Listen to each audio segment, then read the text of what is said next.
E aí galera, tudo bem com vocês? Professor Andreas na área. Eu tô aqui pra resolver esta provinha da PUC que acabou de sair, tá quentinha aqui essa prova. Prova da PUC de verão 2025, no caso, né? 2024 para 2025. Cara, e a prova não veio nada absurdo, na real. Foi uma prova muito legal, foi uma prova interessante. Ela não veio nada absurdo, vamos resolver ela aqui rapidinho. E daí a gente resolvendo, se você for fazer outras provas nesse final de ano, que você adquira, que você internalize esse conhecimento para as outras provas também, tá bom? Então vamos lá, olha só. Primeiro, foi essa questão 38, falou o seguinte: no olho humano, os músculos ciliares têm a função de mudar a geometria do cristalino, fazendo com que a imagem de objetos próximos ou distantes seja formada na retina por meio da alteração da vergência total do conjunto córnea-cristalino. Legal. Essa capacidade é chamada de acomodação visual. Considere o olho míope, cujo ponto próximo e o ponto remoto encontram-se respectivamente a 25 centímetros e a 1 metro de distância. O que quer dizer esse ponto próximo e o ponto remoto, né? O ponto próximo é a menor distância que o objeto pode estar para você ver ele nitidamente, ou seja, para a luz que vem desse objeto ser focada exatamente na tua retina, você vê ele nitidamente, tá? E o ponto remoto, ser 1 metro, é o ponto mais longe que um objeto pode estar para que você consiga vê-lo nitidamente também, tá bom? Sendo 2 centímetros a distância entre o conjunto córnea-cristalino e a retina. A maior vergência que o conjunto córnea-cristalino pode apresentar para esse olho é D.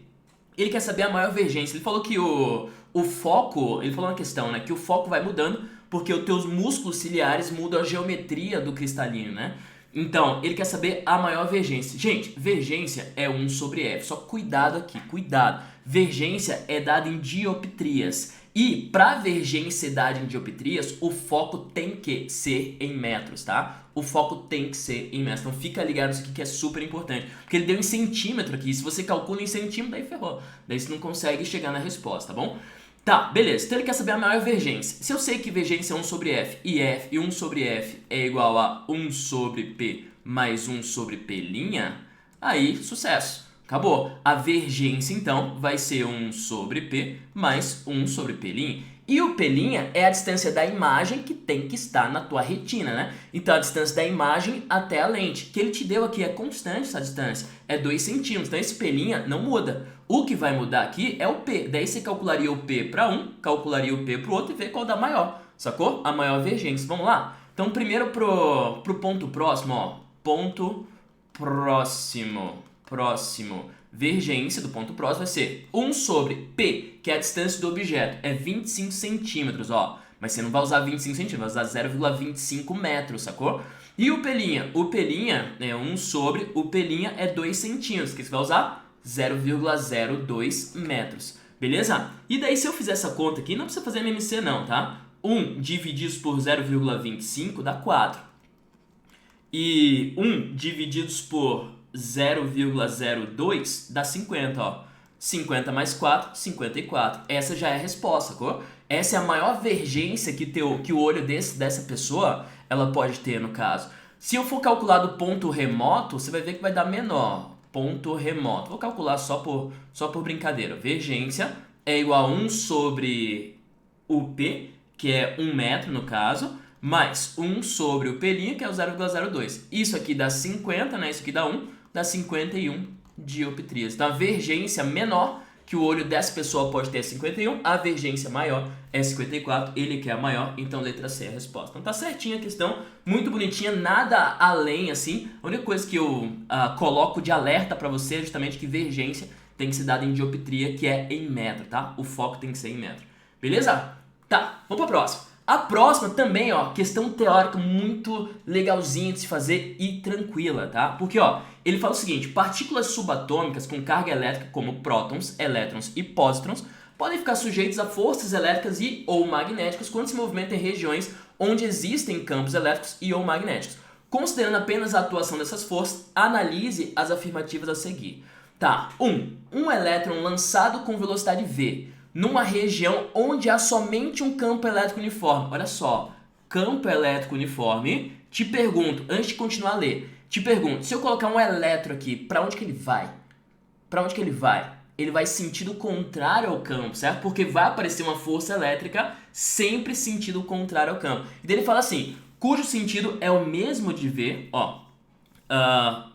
o campo elétrico, cujo sentido é o mesmo de V, o mesmo da velocidade, né? Fica sujeito a uma aceleração de módulo constante e cujo sentido é oposto ao de V.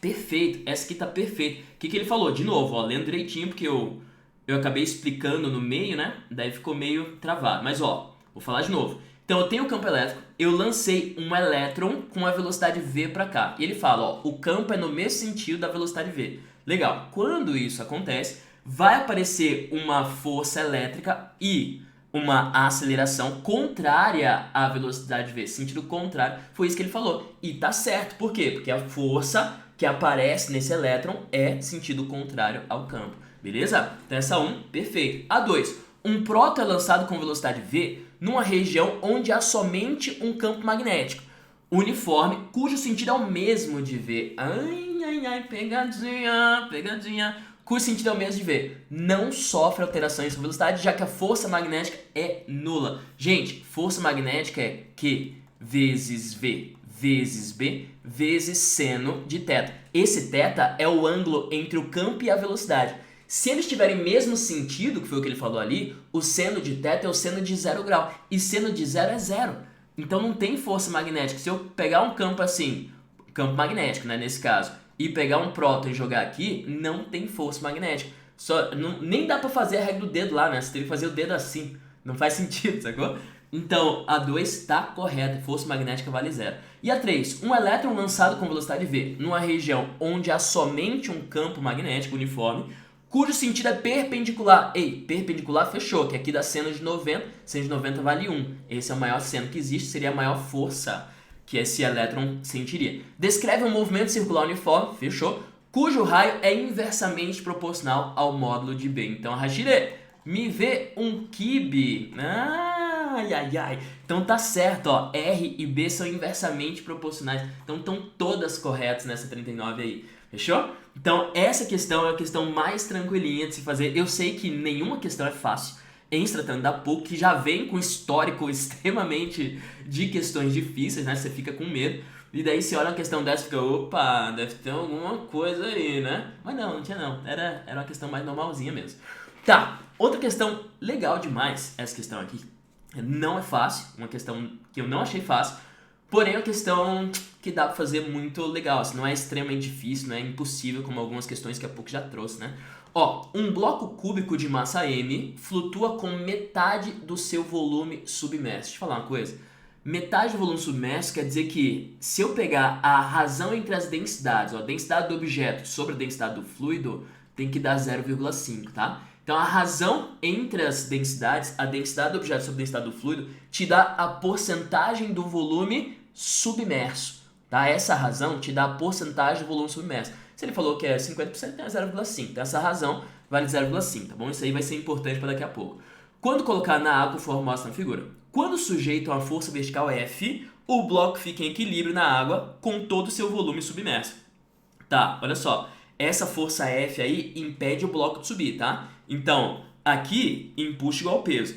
Aqui, quando se colocou todo o volume submerso, o empuxo cresceu. Aqui o empuxo está maior que o peso, né? Tá, sendo que a aceleração da gravidade é igual a G, considerando que, além da força F, as únicas forças que atuam no bloco são seu peso e o empuxo, é correto afirmar que no instante em que F deixa de atuar, ó, tirei o F, tem empuxo e peso, só que o empuxo está maior que o peso aqui, ó. O empuxo está maior que o peso. Então, para você descobrir a aceleração, ela vai ser para cima, né? Porque empuxo é maior que o peso, então a aceleração vai ser para cima. Então, quem marcou para baixo quer dizer que não deu estudadinha nisso aqui, né? Permanece em repouso, não. Tem que ser para cima. Ou ficaria entre C ou E, né? Daí, vamos calcular. Pô, aí não tem o que fazer. É questão de bloquinho. Empuxo menos peso é igual a massa vezes aceleração. Tá, o empuxo, densidade do fluido, vezes gravidade, vezes volume submerso, que é o volume total, né? Menos o peso, que é a massa vezes gravidade, que é igual a massa vezes aceleração. Tá, volume submerso, que é o volume total, eu posso escrever em termos de densidade, porque densidade é igual a massa sobre volume, certo? Então, posso escrever volume como sendo massa, ó, volume como sendo massa sobre a densidade, confere? E é isso que eu vou fazer aqui, ó. Então, densidade do fluido vezes gravidade vezes a massa do objeto sobre a densidade do objeto menos massa vezes gravidade igual a massa vezes aceleração. Olha a massa. Hein? Ui, ai, cortei. Pô, só que aqui eu tenho, deixa eu colocar em outra cor aqui, fica lindão pra você, ó. Densidade do fluido sobre densidade do objeto, ficou aqui, ó. Eita, e quanto que é isso aqui? É 0,5? Não. 0,5 é densidade do objeto sobre densidade do fluido. Se eu inverter, inverte lá, é 1 sobre 0,5, que é 2. Então, essa razão aqui é 2. Aí fica 2 vezes g, sacou? Aí menos g, que a massa cortou, né? É igual a aceleração. A aceleração é igual a g. Então, letra E é a resposta. Olha que danadinho, velho. Olha que danadinha essa questão. Letra E é a resposta. Cuidado, tá? Esse 2 aqui, da onde que veio, professor? Da razão entre as densidades. Densidade do objeto sobre densidade do fluido, 0,5. Tá, beleza.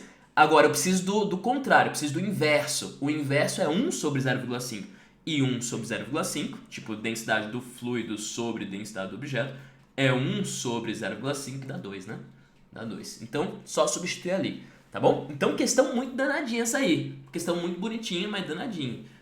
Tá, pra próxima. Ó, essa questão de circuito aqui, meu povo, questão pra você analisar circuito, né? Considere o circuito elétrico mostrado a seguir composto por uma bateria ideal de força eletromotriz Z e 3 resistores. 2 deles têm resistência fixa, tá? E 1 resistência variável. A respeito de circuito, são feitas as seguintes afirmações. Gente, quando tem só letra assim, você tem que, se você não tiver a noção de mexer só com letras e não tem problema nenhum, cara, atribui valores nesse negócio aí. E daí pra você perceber as coisas acontecendo, ó, vamos lá. Aumentando a resistência RV, diminui a diferença de potencial sobre o resistor R1. Tá, vamos lá, vamos calcular. Vamos supor que... Vou chutar valores, tá? Pra ficar mais intuitivo, talvez. Vamos supor que isso aqui vale 2... Não, vale 3, né? Vou fazer 3, tá? Vamos supor que esse RV, num começo, vale 3 ohms e aqui vale 3 ohms. Então, eles são iguais, tá bom? Supondo, tá? Que eles são iguais. São incógnitas, eu posso pressupor sem problema nenhum. E o que eu fizer, que ele pedir ali, tem que acontecer o que ele falar, tá? Pra dar certo, senão tá errado. E vamos supor que isso aqui vale 1 ohm e vamos supor que isso aqui seja 10 volts. Olha só, quando eu junto esses dois, por isso que eu deixei os dois iguais, tá? Porque quando eu junto os dois, dá um cara, o REC desses dois, dá um cara de 1,5 ohms, certo? Aí 1,5 ohms mais um que tem lá do R1 dá 2,5. 2,5 é a resistência equivalente, tá bom? Aí eu posso calcular a corrente total, tralá, mas nem precisa. Já consigo provar um ponto aqui. Se eu subir esse cara para 6 ohms, olha só, se eu subir o RV para 6 ohms, quando eu juntar os dois, a resistência equivalente na segunda situação, ó, segunda situação. Se eu subir para 6, que é isso que ele pede, né? Pô, se eu aumentar a resistência RV, o que vai acontecer? Se eu subir para 6, ó, faço lá 6 vezes 3, 6 mais 3. Isso aqui dá 18 sobre 6 mais 3 dá 9. Isso aqui dá 2 ohms. Tá vendo que a resistência equivalente aqui aumentou? O que faz aumentar a resistência equivalente do sistema? Ei, se aumenta, se liga, ó. Se aumenta a resistência equivalente do sistema, a corrente total do meu circuito diminui. E aí ele pergunta aqui, ó, a corrente total diminuiu, né? Ele pergunta, pô, e a DDP desse cara aqui? Aí a DDP desse cara é o URI. O R1 não muda. Se eu aumentar lá, a corrente do circuito vai diminuir. Se a corrente do circuito diminui, meu povo, quer dizer que o U vai diminuir. Se o R1 é constante, a corrente diminuiu, quer dizer que o U também diminui. Então essa número 1 aqui tá correta, beleza? O que faz a número 2 também está correta, porque olha só, aumentando a resistência RV, aumenta a potência dissipada por R2. Pô, pensa comigo, isso aqui é 10 volts, né? Legal. Se esse cara agora, eu aumentei o RV, se esse cara agora está consumindo menos dos 10 volts, quer dizer que sobra mais para os outros dois que são iguais, inclusive, né? Então, esse cara aqui vai ter que consumir mais no caso. E daí a potência dele? Ei, potência eu posso calcular como sendo U ao quadrado sobre R. O R2 não vai mudar. Se o R2 não vai mudar e esse R2 consome mais, quer dizer que a potência que ele dissipa aumenta. Essa 2 também tá correta. Você entendeu o raciocínio? Então, se R1, pô, a bateria mesmo, é 10 volts. Agora, se R1 consome menos dos 10 volts, antes consumia 5 volts, aumentei o RV, agora consome 2 volts. Pô, se ali consome 2 volts, sobrou pro R2 8 volts. Se aumentou o U, aumenta a potência. Fechou? Então, ó, essas duas estão corretas. Diminuindo a resistência da RV, aumenta o módulo. Não, daí já sabe que não, né? Aumenta o módulo do vetor indução magnética gerado pelo ponto P. Ei, campo magnético num fio. É isso aqui, né? μ0I sobre 2πd. Então, se eu aumentar a corrente, aumenta o campo. Se eu diminuir a corrente, diminui o campo. Porém, eu já sei que se eu aumento o RV, a corrente do circuito diminui. Se a corrente do circuito diminui, quer dizer que o I diminui. O I que passa por R2 comparado com o primeiro caso, né? Que o RV era menor. O I diminui, o campo magnético diminui. Não aumenta, ele diminui. Então, essa 3 está errada. Então, isso aí é análise de circuito. Professor, eu não gosto de fazer com letras, não tem problema. Quando é assim, tem que dar certo. Qualquer valor que você colocar ali tem que dar certo. Se falhar para algum valor, quer dizer que a questão está errada. Sacou? Então, você pode chutar valores sem problema nenhum. Eu fiz assim só para deixar mais intuitivo. Mas, talvez a maneira que um aluno faria na hora da prova, sacou? Mas dá para fazer com letras também. Tudo bem? Então essa aqui, letra D, tá certinho. Beleza, 41. E a 42 é o seguinte, ó. Um objeto de massa 100 gramas, inicialmente em repouso, fica sujeito a uma aceleração de direção em sentido constante, cujo módulo varia no tempo conforme mostrado no gráfico a seguir. O trabalho é realizado pela força resultante. Cara, essa fórmula é destruidora. Trabalho da força resultante é igual a variação da energia cinética. Trabalho da força resultante é mv ao quadrado sobre 2 menos mv inicial ao quadrado sobre 2. Só que a velocidade inicial ele falou que é zero, né? Partir do repouso. Então isso aqui é zero. Então eu só preciso saber a velocidade final. Professor, como que eu vou fazer isso da velocidade final? Então, se você pega aqui, ó, você tem um gráfico. E daí como que você sabe o que a área desse gráfico te dá? É só multiplicar o y pelo x, sacou? Se você multiplica a aceleração por tempo, o que é isso? Isso aí te dá uma velocidade, te dá uma variação de velocidade. Ou seja, se eu fizer a área desse gráfico, eu tenho a variação de velocidade desse móvel. Gente, a variação de velocidade. E é isso que eu preciso. Eu preciso da velocidade final. Mas se ele começou com zero, a variação de velocidade é justamente a velocidade final. Confere?